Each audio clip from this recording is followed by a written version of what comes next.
देखिए, जैसा मैंने आपसे प्रॉमिस किया था कि मैं अपने लर्नेड लॉयर के साथ में बैठकर, मतलब कि विद्वान वकीलों के साथ बैठकर चर्चा करूंगा कि सेक्स वर्कर या फिर वैश्यावृत्ति, मर्जी या जबरदस्ती, इस पे मैं पूरा लॉ समझा चुका हूं। लॉ क्या है ये सब मैं बता चुका हूं।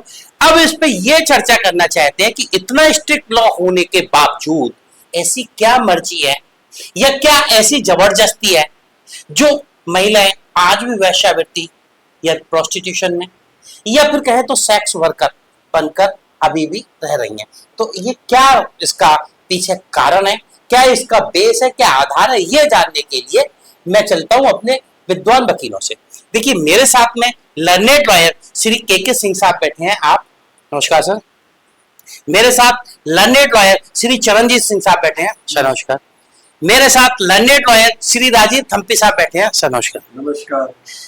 देखिए सर, सबसे पहला प्रश्न मैं आपसे करता हूं कि मैंने लॉ के बारे में बता दिया कि इतना स्ट्रिक्ट लॉ है, यहां तक कि अगर किसी महिला का स्टॉकिंग की जाती है, डिसरोव ऑफ वुमेन होता है, मोडेस्टी को ब्रीच किया जाता है, मोडेस्टी ऑफ वुमेन होता है, तो उसके अगेंस्ट भी एक स्ट्रिक्ट लॉ बना हुआ है।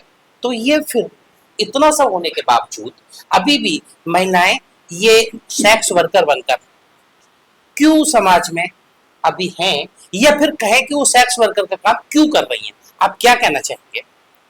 देखिए, सबसे पहले तो मैं आपको इसमें एक स्पष्ट अपना वक्तव्य देना चाहूंगा कि सेक्स वर्कर, वेश्यावृत्ति या जो भी लोग इसको करते हैं, ये किसी भी समाज के लिए किसी इज्जत का, सम्मान का विषय नहीं होता। आप कहते हैं कानून हमारे यहाँ इतने स्ट्रिक्ट हैं, कानून की strictness up to a certain extent है। आपके कानूनों में बहुत ज्यादा फ्लेक्सिबिलिटी है, और मैं कहूंगा जो आपके पुराने सीपीसी 1908 का बना हुआ है या हिंदू मैरिज एक्ट या आपके जो वैश्यावृत्ति से संबंधित जो कानून है जो बने हुए हैं, उनमें एक मॉडिफिकेशन चाहिए स्ट्रिक्टनेस लाने के लिए।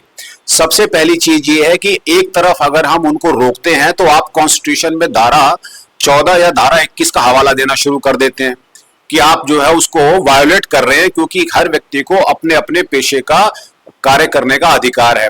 दूसरी तरफ जब समाज में दूषित वातावरण फैलता है तो आप कहते हैं कि इतना कानून होने के बावजूद भी वहां पर इतना जो है किस तरीके से इनको जो है हिम्मत मिल जाती है करने के लिए। इसमें आपका प्रशासन भी जिम्मेदार है, इसमें आपकी पुलिस भी जिम्मेदार है, इसमें आपके लेजिस्लेटर्स भी जिम्मेदार हैं। मैं अगला प्रश्न आपसे करता हूं। मेरा ये कहना है कि आज की तारीख में जैसे कि प्रेसिडेंट ऑफ इंडिया दिल्ली में, prime minister of India Delhi में, होम मिनिस्टर दिल्ली में, कार्यालय दिल्ली में, दिल्ली पुलिस कमिश्नर भी दिल्ली में, नेशनल वुमेन कमीशन की चेयरपर्सन दिल्ली में, स्टेट वुमेन कमीशन की चेयरपर्सन भी दिल्ली में, इतना सब दिल्ली में होते हुए एक से एक बड़े प्रशासनिक अधिकारी, एडमिनिस्ट्रेटिव पावर सब दिल्ली में, उसके बावजूद दिल्ली में आज भी सेक्स वर्कर क्यों है? क्या मजबूरी है, क्या ये जरूरी है? आप बताइए। आपने अभी दो चीजें बताई, मर्जी या जबरदस्ती, लेकिन आप एक बात कहना भूल गए, मजबूरी। जी। कई बार इंसान की मजबूरी ऐसी होती है कि उसको इस काम में पड़ना पड़ जाता है। काम ये बहुत बुरा है, कोई इंसान अपनी मर्जी से ये काम नहीं करना चाहता। आप किसी से भी पूछ के देख लीजिए, कानून भी बहुत सख्त है। जैसा कि मेरे भाई ने बताया, कानून में अमेंडमेंट की जरूरत है, ये बात भी बिल्कुल सही है। क्या कभी किसी ने जाकर उनके दिल का हाल पूछा? क्या कभी किसी ने जाकर उनकी मजबूरी को पूछा कि आफ्टर ऑल उनको ये काम करने पर क्यों मजबूर होना पड़ा? देखो, जीवन में हर इंसान, मैं 1 मिनट लूंगा वकील साहब, इससे ज्यादा मैं लूंगा ही नहीं। हर इंसान इज्जत से अपनी रोजी रोटी कमाना चाहता है, ठीक? कोई नहीं चाहता कि किसी की बहू बेटी को या किसी की भी बेटी को ऐसा घिनौना काम करना पड़े। एक कहावत है, कहते हैं necessity makes the man run naked.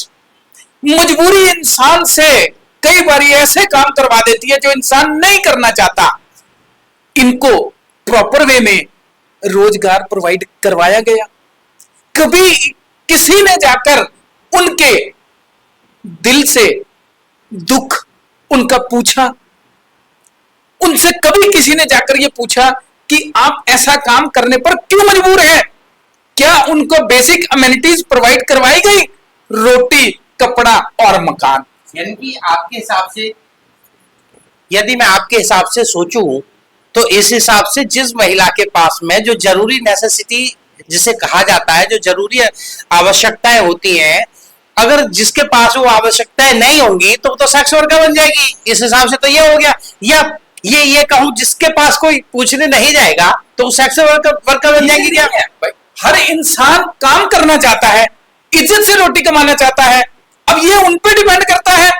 उनको इस काम में अगर ऐसा लगता है कि वो इस काम में अपनी रोजी रोटी कमा रही है, नहीं, आपकी बातों से तो ये प्रोत्साहन हो रहा है।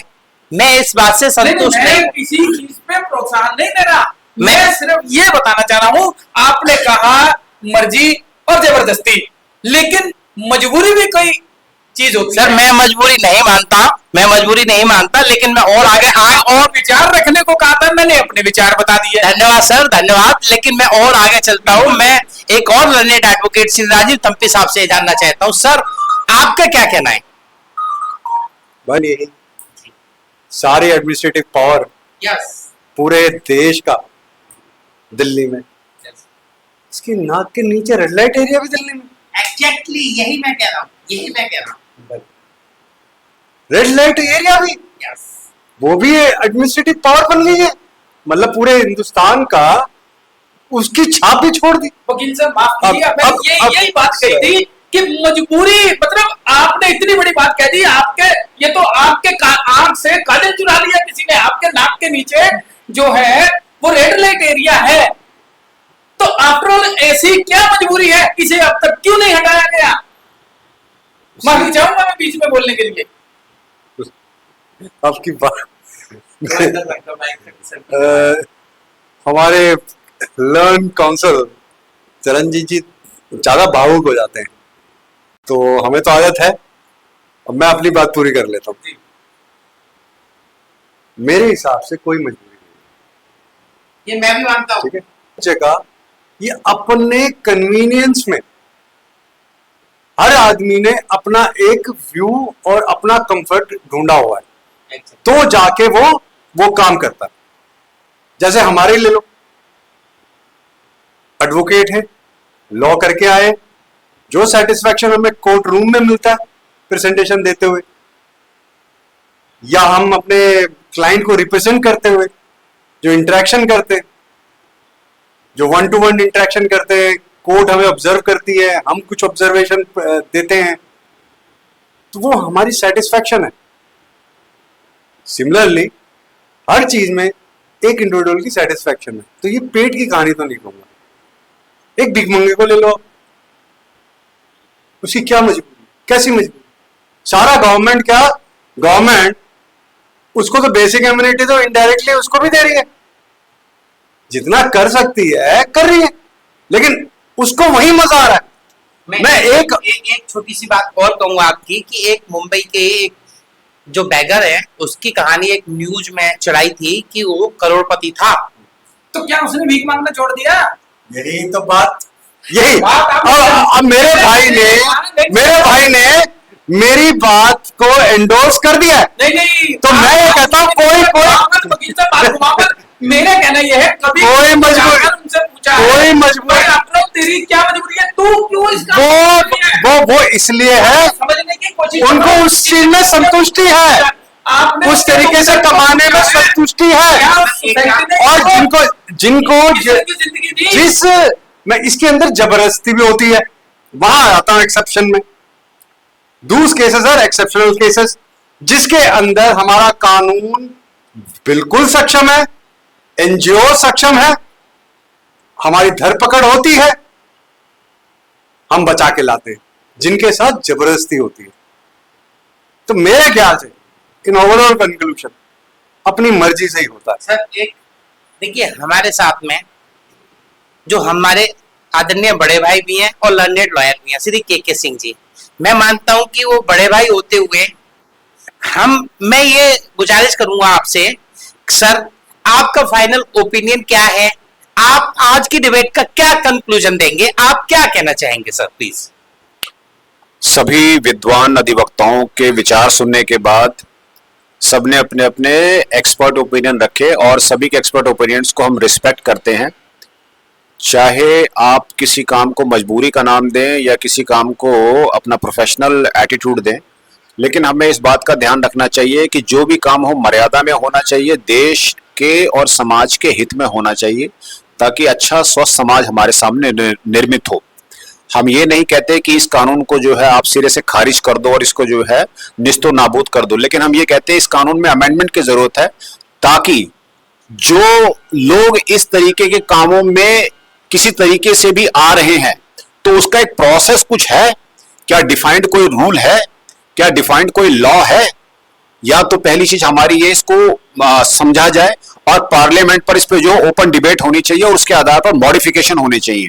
दूसरी बात ये है, भारत देश जिस देश में हम लोगों का जीवन इस उमंग के साथ बढ़ा और जहां पर हम ये उम्मीद करते हैं कि सोने की चिड़िया फिर से बने और हर व्यक्ति, हर प्राणी, हर मनुष्य, हर नागरिक सम्मान की दृष्टि से देखा जाए, तो उसके गौरव को ध्यान में रखते हुए हमें ये बात को सरकार तक पहुंचाना है और सरकार को समझना है और इसमें कानून में संशोधन करना होगा, ताकि उनके लिए उनका जीवन जो है सम्मानजनक दृष्टि से दूसरों के लोगों के सामने उपस्थित हो सके। इन्हीं सब शब्दों के साथ मैं केवल इतना ही कहूंगा, जो हमारा एग्जिस्टिंग कानून है उसमें सुधार की आवश्यकता है। कि आप जानते हैं कि मैंने ये कहा था कि मेनी हेड्स मेनी माइंड्स। आपने सबके विचार सुने। हर इंसान के विचार बिल्कुल अलग अलग होते हैं, ये बात बिल्कुल सही है। कानून में अमेंडमेंट होनी चाहिए, उनको भी पूरे इज्जत और सम्मान की जिंदगी जीने का हक है। तो ये किसकी ड्यूटी बनती है? हमारी सरकार की, हमारी सोसाइटी की, हम लोगों की भी ड्यूटी बनती है। आज हम बैठे हैं, बातें उनके बारे में सोच रहे हैं, इस बात पे विचार कर रहे हैं और हमारी बात दूर तक पहुंचे।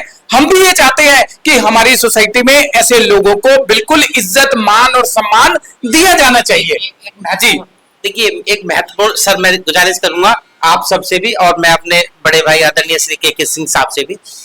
अभी सर ने कहा कि कानून की सख्त जरूरत है। मैं बात मान के, पहली बात में तो एग्जिस्ट करता है, कानून एग्जिस्ट करता है, पहला पॉइंट। पॉइंट नंबर 2, अमेंडमेंट की सर, अमेंडमेंट तो होगा। पॉइंट नंबर 2, जिम्मेदारी किसकी? जो टैक्स का पैसा इकट्ठा होकर भारत सरकार पे जाता है और सरकार में मोटी मोटी पगार लेने वाले जो बैठे हैं, जो कुर्सियों पे बैठे हैं, वो उनकी ड्यूटी बनती है। आप एक बात सर, एक बात सुनिए। नहीं सुनो सर, एक बात बताइए मुझे, महिला एवं बाल विकास मंत्रालय का काम यही है। पॉइंट 1, राष्ट्रीय महिला आयोग का काम ही है। पॉइंट 2, स्टेट महिला कमीशन का काम ही है। पॉइंट नंबर 3, दिल्ली पुलिस की एक अलग से एक स्पेशल विंग घूमती है जो वुमेन्स को प्रोटेक्ट करती है। नंबर 4, आपके लिए लॉ तो इतना स्ट्रिक्ट है कि कोई थोड़ा सा फॉलो कर ले, थोड़ा सा भी, तो आप जेल करा देते हैं। वहां तो इतना बड़ा काम हो रहा है, तो वहां क्यों? और आपने किस कानून के तहत में इसे इजाजत दे रखी है? ये तो प्रोहिबिटेड होना चाहिए, बिल्कुल प्रोहिबिटेड होना चाहिए। जो अभी वहां हैं उनका पुनर्वास करने के बाद में और फिर से प्रोहिबिटेड कर दिया जाए, उनके लिए कोई नया एक स्थान दे, उनके जीवन जीने के लिए सर, सम्मान के साथ उनको। लेकिन नए लोगों को ये ना करने के लिए भी प्रोहिबिटेड किया जाए। बिल्कुल जी, बताएं। हम कुछ कहीं ज्यादा निकल आए जी। अमेंडमेंट तक तो ठीक था। 1860 का आईपीसी कितने साल में अमेंड हुआ? और उसमें हुआ भी क्या है चेंज? मुझे तो नहीं लगता।